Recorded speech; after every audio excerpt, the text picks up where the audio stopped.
带您追查事件真相，掌握证据变化。观众朋友你好，欢迎加入新闻大白话，我是主持人谭一文。节目一开始来介绍今天的特别来宾，首先是文大国际所教授邱毅，主持人好，大家好。还有退役少将厉正杰，议论好，各位观众大家好。以及台大哲学系教授苑举正。议论好，各位观众朋友大家好。好，我们看到了现在这日本首相高市早苗的台湾有事论调，其实也引发了跟中国之间的这个对抗。好，那也就是中日之间现在真的在交恶当中尤其解放军现在也发影片了，我们带大家来看一下，说枪已上膛膛剑已出鞘，时刻准备打胜仗。好，中国海事局说18号到25号的每日8时至18时，黄海南部的部分海域要进行实弹射击，禁止驶入所以看得出来现在这个战争也是交战的氛围，虽然可能不是实际上但是非常的明显跟显著。好，那当然也疑似中国的无人机靠近到这个与那国岛台湾之间的一个空域那这是日本防卫省自卫队所说他们发现这个中国的无人机好像疑似在这个地方来飞行。那为此这个航空自卫队战机也是紧急的升空来进行应对。好，但问题就是中国大陆现在也用一些过去的一些文件来跟日本这边来进行讨论也就是说呢，像中国大陆外交部发言人毛宁他就讲说这日本首相早前涉台的错误言论中方已经多次的阐明严正的立场。那有关于言论严重违背了中日4个政治文件的精神，那从根本上是损害了中日关系的一个政治基础。好，但问题是现在日本竟然还有向日方来提抗议好，我们看到这是报道所说，16号上午10点15分，4艘中国海警船只驶入钓鱼岛周边的海域，那在11点45分驶出。但是日本的内阁官房长官他还是有透过外交渠道来跟中方严正的抗议。这件事情登上了这个微博的热搜第1所以很多的这个中国人觉得说，这个日方已经做错事情了，现在还敢跟我们叫嚣好，那当然美国期刊外交政策指出不排除再次发生阿拉伯之春的可能性确实现在两国之间的情绪非常的澎湃那当然还要看后续的情况怎么样来演变。但问题是还出现了一个案外案，也就是冲绳的问题也浮上了台面。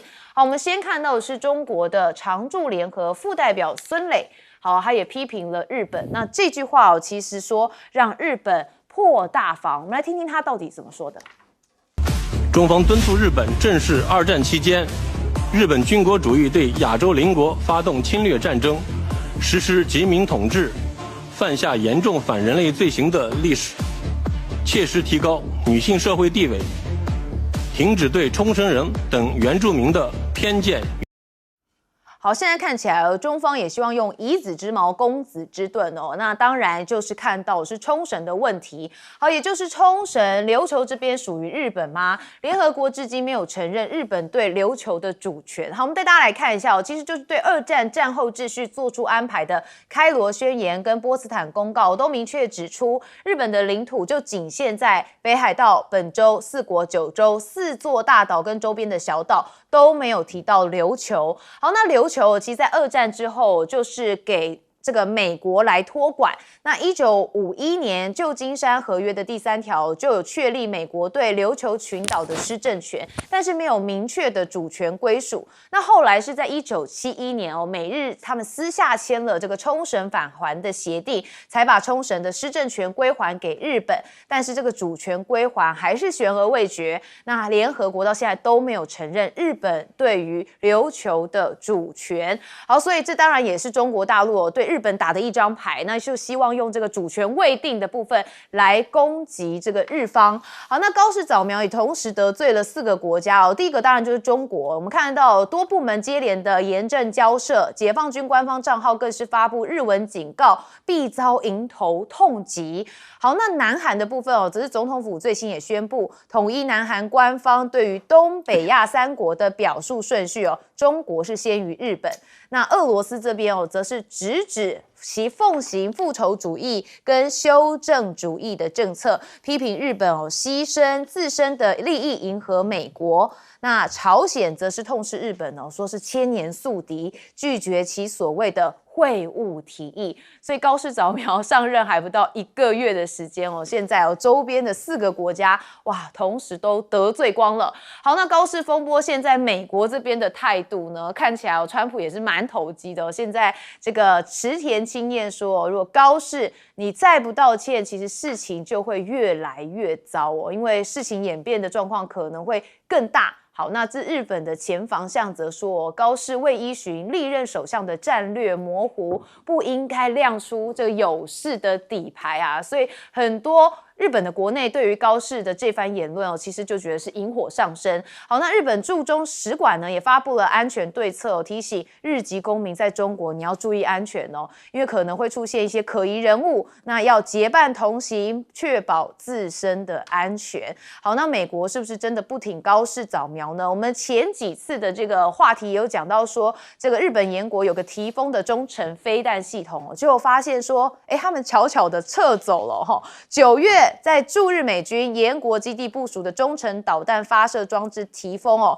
现在已经从研国市撤走了，这是不是代表是一个美国不挺的讯号呢？好，我们还是回到了一开始讲到了中日之间的交恶现在这个中国大陆用武力来警告日本。先问邱毅委员。依照日本共同社的民调，高市现在的民意的支持度仍然高到 48.8%， 在一个高水平以上，所以高市觉得有恃无恐但是问题是，高市在日本的国会里面回答在野党议员的时候，提到台湾有事就是日本的存亡危机事态，所以要出动自卫队来进行集体自卫权。他到底是失言还是刻意？你看看有一张漏网的画面，当高市讲到这段话的时候，坐在高市后面的外务大臣就是外长茂木敏充，那时候吓得几乎要从椅子上跌下来，代表他事前不知道高市会突发狂语。但是高市为什么我判断他是刻意的？因为在内阁会议，也就是在讲这段话之前的内阁会议，高市已经正式提出来要修改无核三原则，要跟美国买所谓的战略核潜艇，那日本就能够拥有核武器啦。因为无核三原则是说，日本不能有、不能制造、不能拥有、不能引进核武器。这是1967年日本的首相佐藤荣作的时候定下的无核三原则。即使在2022年岸田文雄要去修改安保法的时候，都不敢动这个东西。但是高市现在想改，川普到日本去做国事访问的时候，高市就当面跟他提出来，要跟美国买战略核潜艇，但是要买这个战略核潜艇，先要改掉你的无核三原则。所以很明显的，高市不是失言，不是失误，他根本就是刻意为之。为什么高市要刻意为之呢？高市是所谓的极右翼狂热分子，他基本就是日本军国主义的余孽嘛。所以高市基本上他就希望挑起中日的纷争，鼓动民粹，好作为他要修宪扩军的一个主要的依据吧，也可以顺势把无核三原则把它给改掉。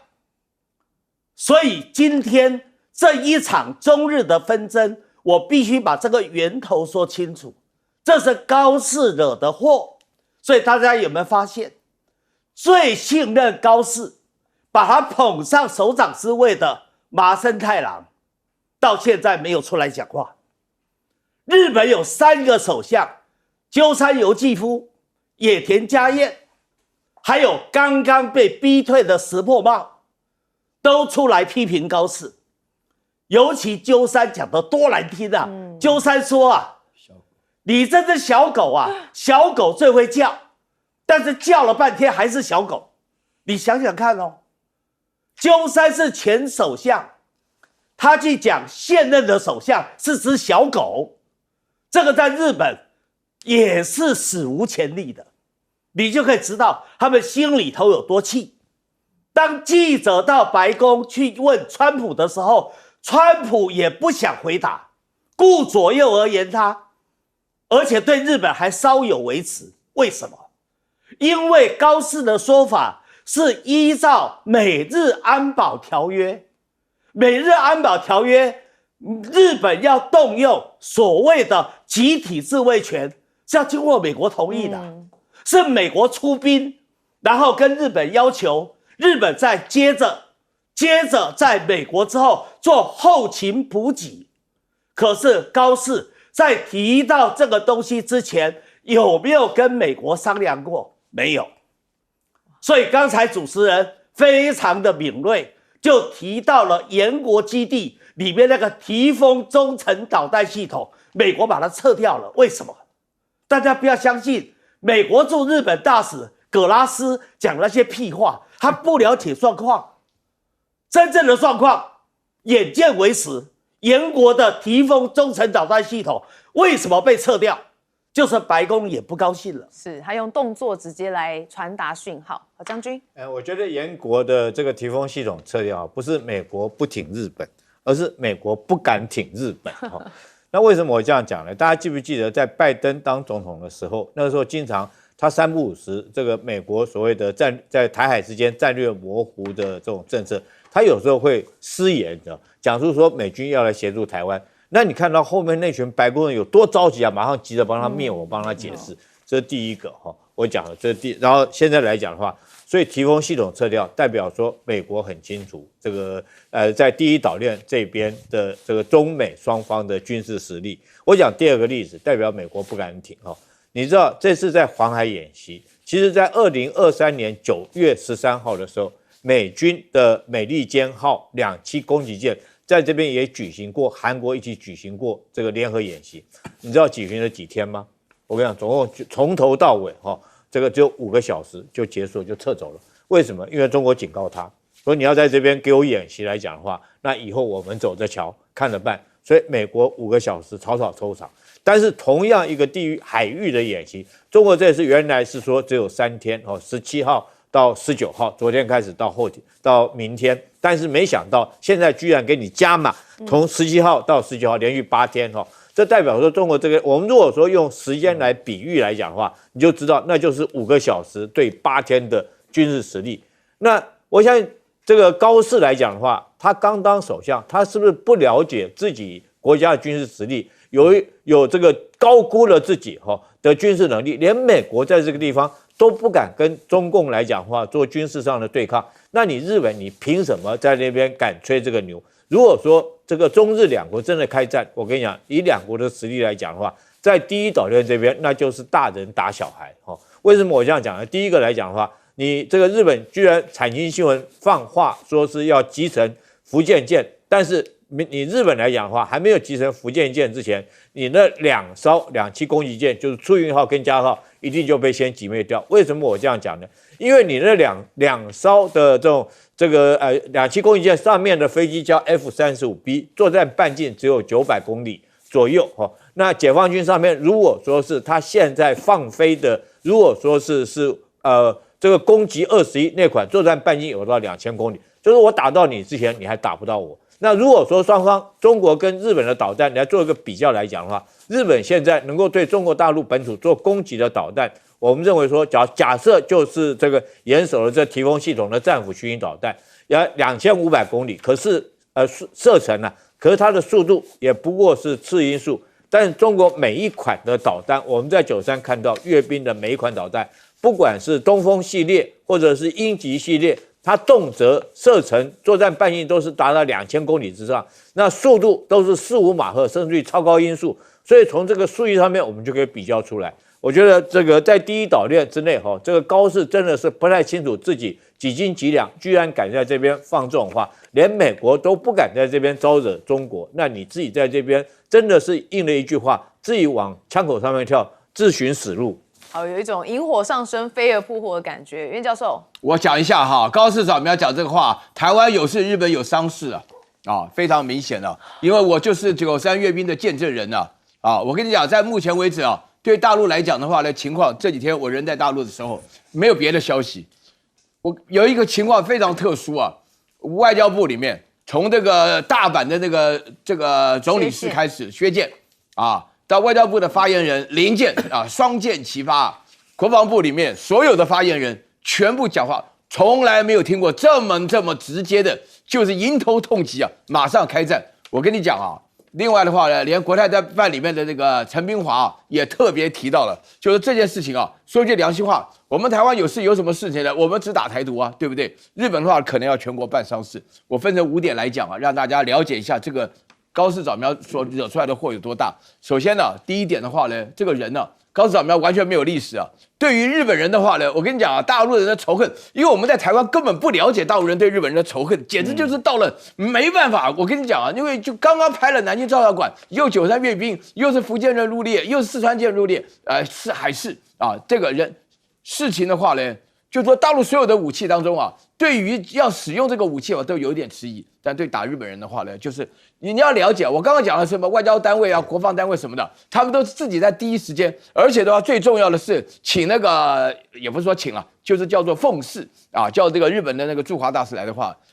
凌晨1点半最高层都开始了，火大极了那时间的话呢，就是大家也要了解，你看到没有？有这张照片在那个韩国的时候，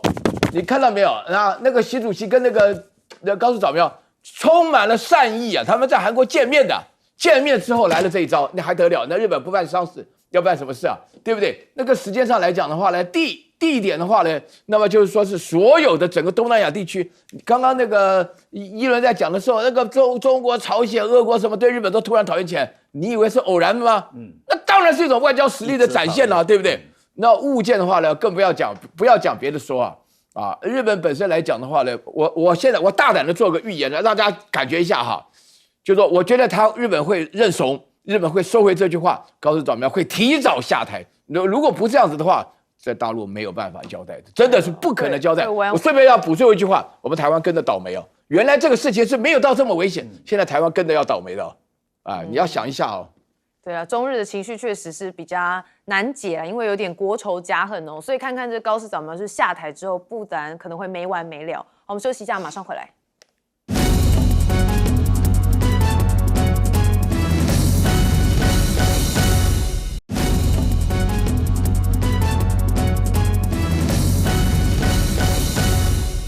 好，欢迎回到节目现场。当我们听到美国总统川普提到台湾的时候，下意识就会知道没什么好事。果然，我们来听听看他最近又点到台湾了说抢走了晶片生意说很丢脸好，我们来听听他怎么讲的。Like for instance, if you're going to be making chips, we don't make chips too much here anymore, but we are going to be in a period of a year. We're going to have a big portion of the chip market.But we have to train our people how to make chips because we didn't do it. We used to do it, and then foolishly we lost that business to Taiwan. Very, very foolishly, because if they had a president that it's so disgraceful. The good news is it's all coming back. Yeah, please. We're going to have within a short period of time a big percentage of the chip business are coming back because of tariffs, because they don't want to pay the tariffs, because the tariffs will be very steep if they don't come back, and they've committed to come back.好，真的是我们抢走了晶片生意吗？当初可是美国没有人要做晶片生意不过现在美国确实在做晶片制造上面也是问题很多好，那我们看到他还要特别讲说，哎呀，如果没有关税的话，美国早就完蛋了，还是持续的在捧自己的关税政策。好，但是我们也要看到这个马斯克还是有抱怨台积电真的说无法满足他2000亿颗的晶片厂梦想好，我们来看到他是说特斯拉每年都需要高达1亿至2000亿颗的人工智慧晶片。好，所以他点名到台积电和是三星的供应商都满足他的需求，所以他必须要自己来新建大型的晶片工厂。但是他还是有被人呛说，根本就是有点天方夜谭，要复制一个成功的案例没有那么简单，好吗？好，那当然要看到 AI 排挤的效应发挥中芯这边也示警说有记忆体荒，说这晶片制造商跟分析师就警告说，记忆体短缺可能在明年冲击消费电子跟汽车产业。那业者们优先供应 AI 伺服器所需要的高阶记忆体，导致消费性的电子用产能遭到排挤。那部分的晶片价格比起9月暴涨了60%。那中芯国际的执行长赵海军则说，客户应该很担心说这个记忆体供应不足，连带会暂缓一些其他类型晶片的订单。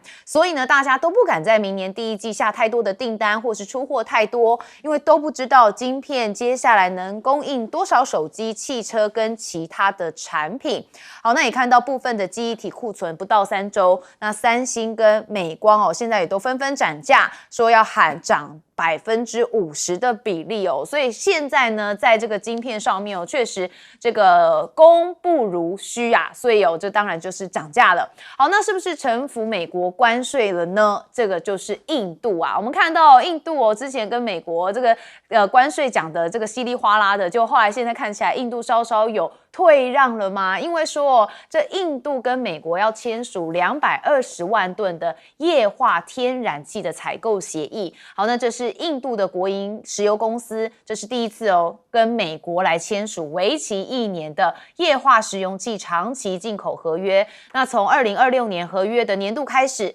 每年将从美国墨西哥湾的沿岸进口大约是220万吨的 LPG， 那约占印度年度 LPG 总进口的10%。好，但我们也要看到除了印度之外，还有另外一个国家跟美国算是关税有谈降到一个程度就是瑞士。好，之前原本是39%，后来降到15%。好，那也看到他们其实呢，就是靠着企业领袖来游说来降低他们的关税。但是瑞士的绿党认为说这个是投降的协议质疑企业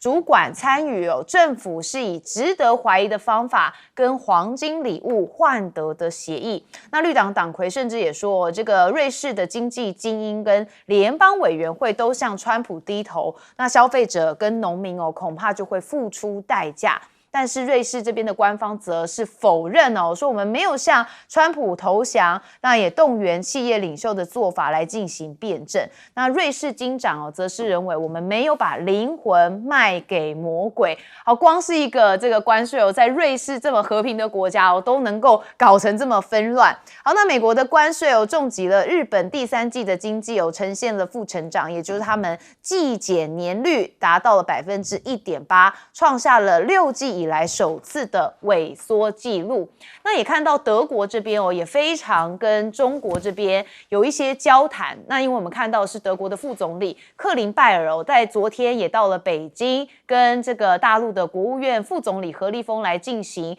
这个中德高级别的财经对话。然后双方后来也发了联合声明，有27点的共识都达成了。那德国的副总理也特别讲到说，双方必须就一些关键的原材料的供应以及产能过剩的削减等问题来进行对话。那何立峰则认为说，要坚信贸易冲突可以透过对话跟协商来获得解决。但是德国的媒体认为说，这个克林拜尔的中国行看起来会对这个德国的黑红联合政府的首位部长来作为访问中国是一条危险的外交钢索。他说，这行会对这个执政联盟对华战略是一个严峻的考验。不过，另外柏林晨报也说其实解决在华依赖问题之前其实任何跟北京的对话都难以达成一个实质的意义。好，那彭博则认为德气现在在中国一个短期利润其实会换来的是长期的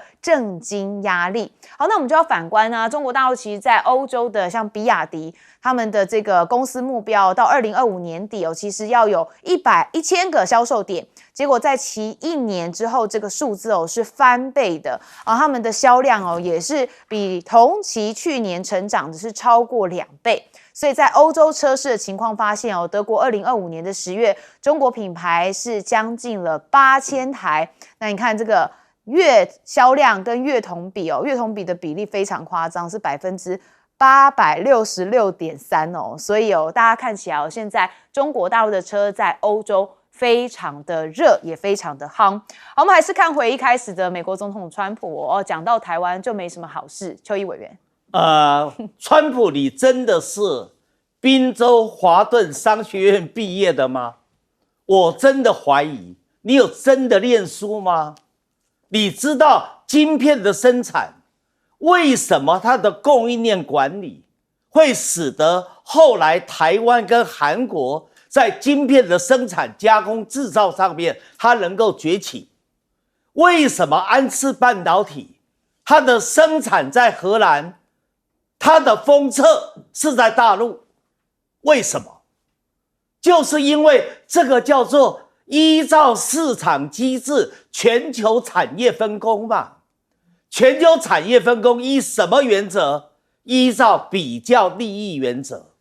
让你的效率最高，让你的成本最低。好，那你现在川普说这都是被你们偷走的，所以要用关税做武器，让晶片的生产回流到美国，可能吗？你做得到吗？你若做了，用强制的反市场机制的做法，到最后你反而伤害了美国的经济，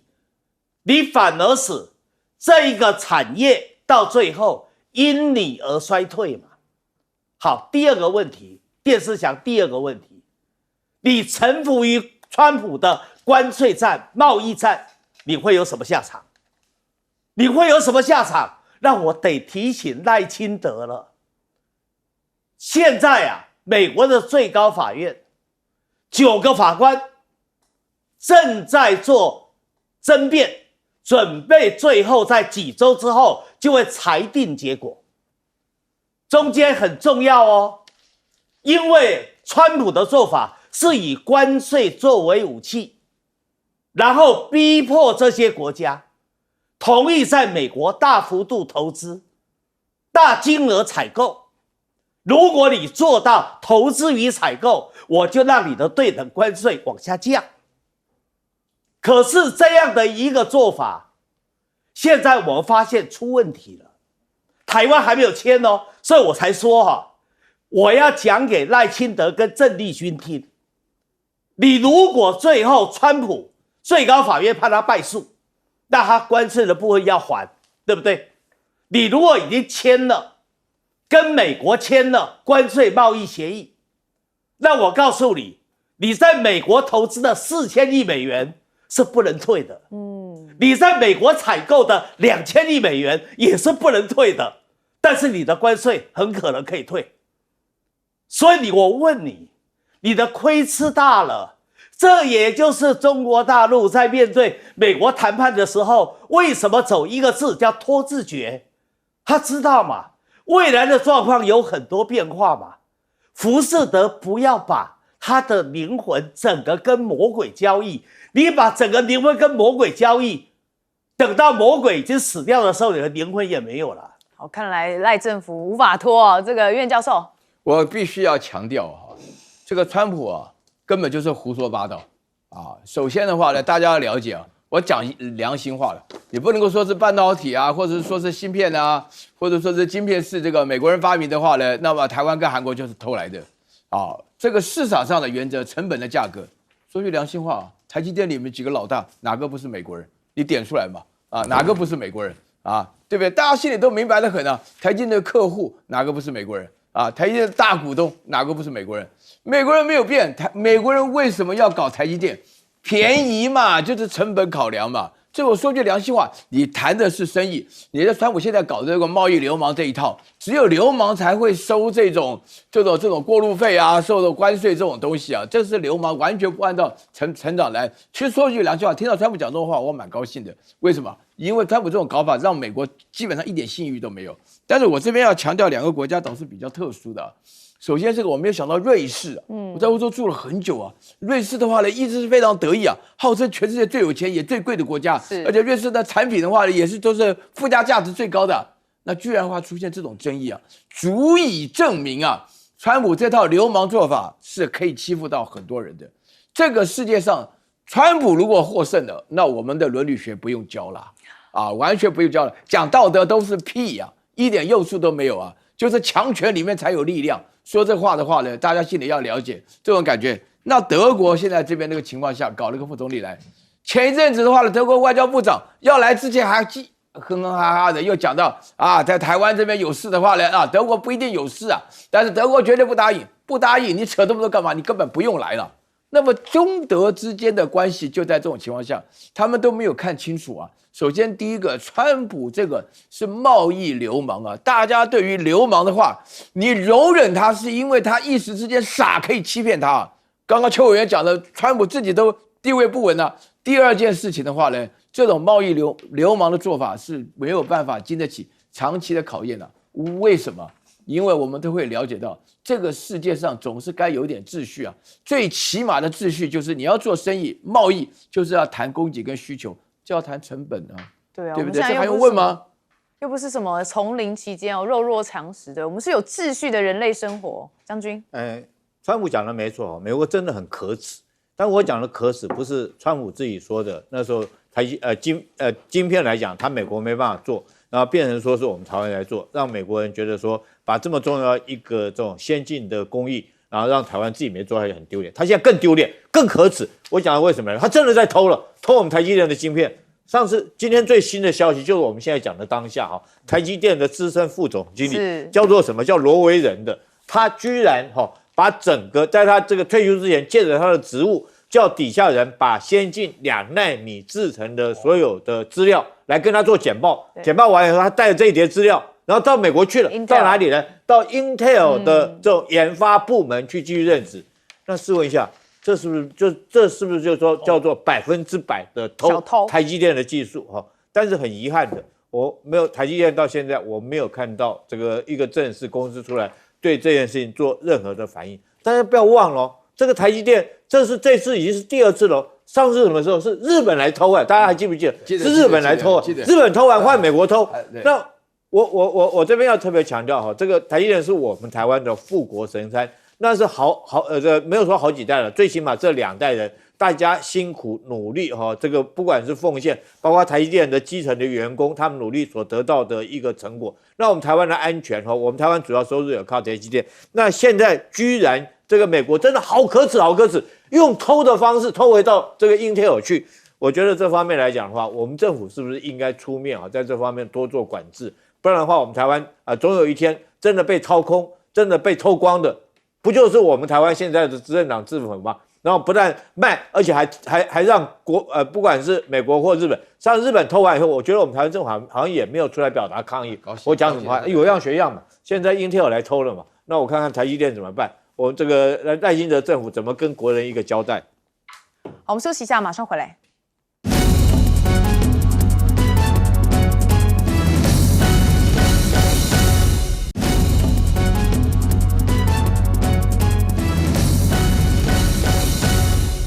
好，我们再来看到美国总统川普他最近非常积极的拉拢中东好，我们看到就是沙烏地阿拉伯的王储现在是要访问白宫，就在18号，然后他也会跟川普来进行会谈那重点在加强石油跟安全合作，也要拓展商业、科技还有核能领域的交流。那这是2018年流亡记者哈绍吉遇害以来这个萨尔曼首次的访美，所以大家也认为是有一些不一样的这个突破。好，那川普希望沙国实现之前承诺的6000亿美元的投资，那沙烏地阿拉伯则是寻求安全保障还有 AI 核能技术的合作，各自都有各自想要的东西。好，那对中东的军售有一个重大调整，因为现在川普也说我们的 F-35可以卖给沙烏地阿拉伯。好，他说他们会这样做，也会出售 F-35战斗机，机。那说沙烏地阿拉伯想要购买这些战机，那他们一定是伟大的盟友。好，为什么说这是一个中东军售的重大转变呢？其实就是因为过去呢，他们都卖给的是以色列希望以色列要保持一个军事优势，那才能使以色列获得比同地区其他阿拉伯国家更先进的美国武器。所以 F-35就具备的是隐形技术嘛，能够躲避敌方的探测，那就被认为世界上最先进的战斗机。好，以色列拥有 F-35战机已经有将近10年，所以也组建了多个中队。那而且是中东地区唯一拥有这个战机的国家。好，所以我们要看到为什么说这一次呢，在出售给沙烏地阿拉伯就是一个重大政策转变，因为就不再只有以色列有了嘛，好，沙烏地阿拉伯也有，所以就可能改变中东的这个标志军事平衡，也考验华府对于维护以色列军事优势的定义好，那我们要看到是阿联酋航空，因为最近有个杜拜航展，所以真的是较劲很浓厚。我们看到阿联酋航空签下了一纸价值380亿美元的合约，那订购的是65架的波音777X。好，这个杜拜航空首日对美国飞机制造商波音公司投下了信任票。好，那不止波音还有法国的 Airbus 空中巴士也获得杜拜航空的上百架的飞机订单也打破了波音的主导地位。好，那另外一方面，杜拜航空还是有跟波音来洽谈，那下的是比较小的数量订购大概是数十架的737 MAX 的飞机。好，那空巴预期在2044年中东的机队就会倍增，那到时候这宽体客机占中东整体需求的比例就会达到42%，为全球最高。那也反映了中东位居长程航线的一个枢纽地位。好，那不是只有美国有这个波音，法国有 Airbus， 其实中国大陆的商机也就是 C919 飞机也在杜拜这边杀进了杜拜航展。好，那当然空巴跟波音赶快发出声明说，有竞争都是好事啦。好，但是我们也看到目前这个中国大陆的国产的 C909 飞机已经在中国大陆国内外的客户交付了170余架。那开通790的这个航线，那也在东南亚地区投入了航线营运。那 C919 呢，则是交付了26架，那开通的是30多条的航线。那 C929 的飞机研制工作正在稳步的推进所以这个也是中国大陆目前非常急起直追的地方。好，但是我们要看到是菲律宾因为它是美国盟友，接下来当然是2026的东协主席国。那他们的外长呢是认为说，这就是个轮值主席国嘛，在这个期间希望能制定南海行为准则。那东南亚国家跟中国对此已经逐渐形成了共识，但问题就在像是中方的轰炸机现在也在用编队巡航南海。环时就认为说，这个打击力绝对会更强那即便对手拥有大型的水面舰艇，也会成为被打击的目标，而且难以逃脱饱和攻击。所以中方对于菲律宾还是有一些这个态势正在较劲当中。那小马可是则是被亲姐说，有吸毒那这个姐姐叫 Amy 啦她是说小马可是长期吸毒对于古柯碱的依赖，导致他的治理出现了贪腐在内的问题。不过小马可斯的发言人也是反应很激烈，说这个老调重弹的指控被证实都是假的。所以现在在菲律宾，小马可是有一些要下台的声浪那菲律宾的总统府认为说，这只是一小撮人不足为奇。好，那我们来看到川普现在跟中东之间的关系在重塑当中。邱毅委员，川普跟中东的关系很戏剧性，为什么？因为在2018年的时候，那时候沙特的王储小萨拉曼卷入了一个很有名的沙特的记者，也在美国的主流媒体担任专栏作家的卡舒吉事件。卡舒吉呢，跟沙特阿拉伯的王室一向不合，常常写文章去批评阿拉伯的王室。但是他后来想结婚，他就到土耳其的伊斯坦丁博尔的领事馆里面要去取证件，结果一进去就没有再出来了。后来证实了他在里面被杀害了，而且尸体被肢解。这一个残忍的事件轰动了全世界。当时候拜登是民主党的候选人，他一直在骂这个小沙拉曼，骂他是凶手，骂他惨无人道。所以小沙拉曼呢，在拜登担任总统以后，对美国就非常的冷淡。而这一个美国跟沙特阿拉伯关系出现了裂痕以后，那是中国大陆最好的机会。所以中国大陆就跟小沙拉曼之间建立了很好的互动。所以现在中国大陆向沙特阿拉伯买石油，有一半是以本币支付，是以人民币支付。这一点也使得中国的人民币在整个国际支付里面的比重大幅度的提高。可是现在川普上来啦，所以他跟小沙拉曼过去的恩怨就解除了。因为小沙拉曼恨的是拜登，川普讨厌的也是拜登，所以两个讨厌的都是同一个人，所以就和解了。所以他现在要跟小沙拉曼要当时候答应他第一次进白宫做总统的时候，他当时的6000亿美元的投资额。好，我最后讲一点菲律宾的情况菲律宾是下个年度东盟的联席的轮值主席现在是安华，马来西亚的安华。可是你要知道刚才电视响里讲说，哎呀，菲律宾讲说一定要完成南海行为准则。我告诉你，南海行为准则的前身就是现在的南海各方行为宣言。那为什么没有办法落实？从2002年到现在无法落实，就是因为菲律宾跟越南在搞鬼嘛。尤其菲律宾那时候搞鬼的叫艾奎诺，大家记得吧？他还曾经跟国际海洋法院提出仲裁案。好，那现在换成小马可仕又抱美国的大腿，你认为小马可仕担任东盟的轮值主席，他会让南海行为准则通过吗？这个南海行为准则是中国大陆主导的，美国会让他过吗？一旦过了，美国就没有办法在南海横行了。郝晏教授，美国面对中东的态度，我必须要坦白讲中东人是对美国是非常反感的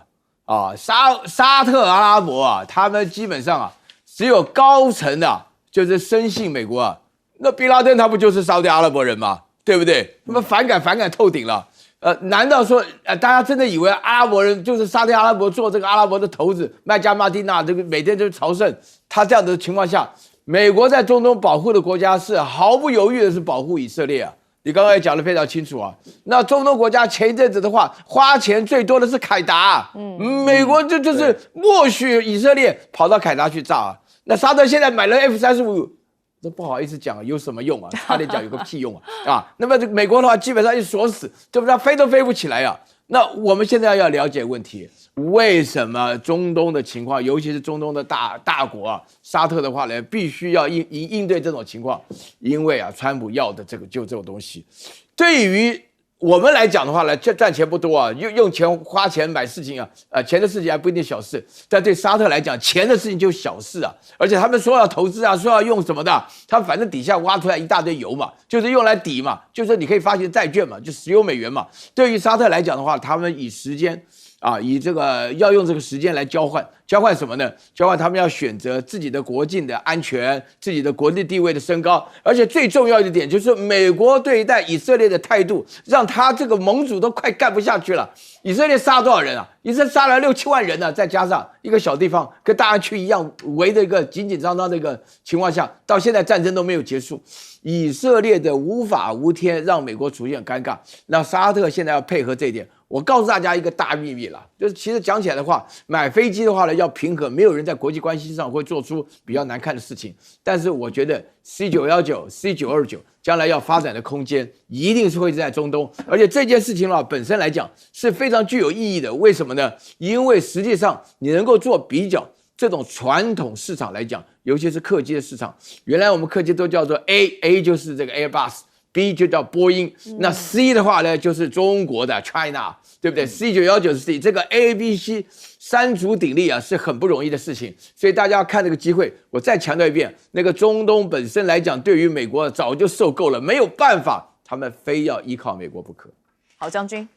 这次这个中国在南海为什么要用到轰6这种轰炸机、这种大武器来做战备警巡呢？以往来讲，它最多大部分都是用海警船而已哈，最多了不起，它就是用一个驱逐舰舰队而已。就这次居然是用轰6轰炸机，我想最主要是针对美国了，它倒不见得是针对菲律宾。菲律宾那几条小破船，其实这个大概用舰炮打一打就成了。那这次是完全针对美国。大家知不知道，这次美菲日共同演习里面，美国出动的是什么？就是尼米兹航母战斗群。所以说中国来讲，你敢用尼米兹战斗群在这边，那我就用轰6。因为为什么要用轰6？轰6它上面带的这种，它飞机很大，它是轰炸机，所以它带的是鹰击12、鹰击21那种超高音速的对舰攻击导弹，那就是针对你美国来的。所以说大家要看得懂，到底这个演习为什么出动轰6，倒不是针对菲律宾，我觉得很明显的是针对日本跟美国这两个国家。那我们讲说沙特来讲的话，这是买 F-35，我觉得很明显的是被川普逼着买的，他自己本身应该不会很想要买这款战机。为什么？这个战机来讲的话，这个第一个，那以色列为什么那么好心？这个以色列来讲，以前都不准这个中东其他国家去买美国的飞机，尤其是 F-35，对以色列来讲，那个压力多大？但是美国一定跟以色列讲好，说你放心，这个飞机我卖给他，纯粹就是为了要赚钱，因为川普就是只为了钱嘛。那只要赚钱，那最好的东西，沙特又不缺，沙特什么都不缺，他就是钱多他缺的就是一个面子，他面子就是要 F-35这种飞机拿来给他国防撑场面，那美国就卖给他的飞机一定是阉割版或者是有后门版的飞机就你只要一起飞，我大概都知道你所有飞经过的地方，甚至于你保养的期限、保养的时间需要什么料件，需要什么这个工时全部都在我掌握之下。而且很重要一件事情，大家知道到现在为止 F-35战机都还有送回美国本土去保养，他们自己在外国没办法保养的。所以说命门整个掐在美国手上嘛，所以这次沙特曼去那里，我想说川普大概就是趁这个机会说我卖给你飞机，大家两个国家表面上面好像我买到飞机了，然后美国来讲的话，目的是真的扎扎实实是他赚到这笔钱。那当然还有一个最重要意义，就是说代表说是沙特有机会跟以色列来讲走向一个所谓这个正常化的两个外交交往这也是对川普来讲的话，他又在这个地方立下一个功劳为他明年争取诺贝尔和平奖来讲的话，又向前迈进了一步。我讲的是真的，是确实是这样。但是这个事情有没有效？我觉得沙特如果说真的有需要防空武器来讲的话，我觉得真的是跟中国买比较务实，因为中国来讲的话，飞机性能也不差这个防空导弹来讲的话，比照美国的爱国者3的这种导弹系统，然后它也不会关你后门。另外来讲，最重要它的武器系统，它的这种整体作战，还有后勤保养都源源不绝的会满足你沙特曼你沙特的需要所以我认为这次来讲，表面上面当然看起来好像这个川普又下了一层然后感觉上面好像沙特曼买到 F-35，但是我们仔细去分析，其实都没有那么重要。那当然包括飞机，如果说大飞机来讲的话，不管是 C919、909来讲的话，那当然中国还有很长的一段路要走，因为要拿到欧美国家的所谓适航证，你才可以到这个欧美国家去飞嘛。但是现在909在东南亚地区来讲的话，大概都已经拿到适航证，也很多东南亚很多的国家也都包括柬埔寨啊，包括到这个越南都已经买了909。当然919那是下一步，但是中国现在在发展的是929